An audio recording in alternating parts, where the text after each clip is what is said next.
उन्हाळ्यामध्ये भाजीपाल्याच्या दरात वाढ होत असते। यंदा सुद्धा हा तापमानाचा फटका भाज्यांवर होताना दिसतोय। किरकोळ बाजारात भाज्यांच्या दरात 40 ते 50 रुपयांची वाढ झाली आहे। बाजारात भाज्यांची आवक घटल्याचा सुद्धा हा दरावर परिणाम झाल्याचं बोललं जात आहे। त्यामुळे आता सध्या हे भाज्यांचे दर चांगलेच कडाडल्याचं पाहायला मिळतंय। त्यामुळे सर्वसामान्यांच्या खिशाला साप बसणार आहे।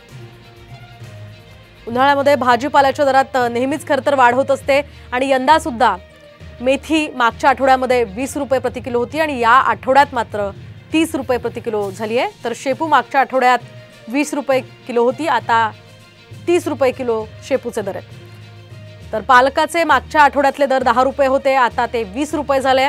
प्रत्येक भाजी मागे 10 रुपयांची वाढ झाली आहे। तर मटारचे दर मागच्या आठवड्यामध्ये 80 रुपये होते, या आठवड्यात मात्र तब्बल 120 रुपये झाले। तर भेंडी मागच्या आठवड्यात 60 रुपये किलो होती, आता या आठवड्यामध्ये तब्बल 80 रुपये किलो झाली आहे। तर फरसबी 80 रुपये किलो मागच्या आठवड्यात होती, आता मात्र 110 रुपये प्रति किलो झाली आहे। तर फ्लावर मागच्या आठवड्यामध्ये 60 रुपये किलो होती, आता ती 20 रुपयांनी वाढून 80 रुपये प्रति किलो झाली आहे। या प्रकारे हे दर वाढलेले आहेत।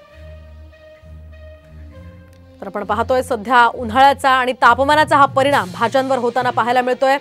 बाजारामध्ये भाज्यांची आवक घटलेली आहे आणि त्याचाच परिणाम आता दरांवर झालाय।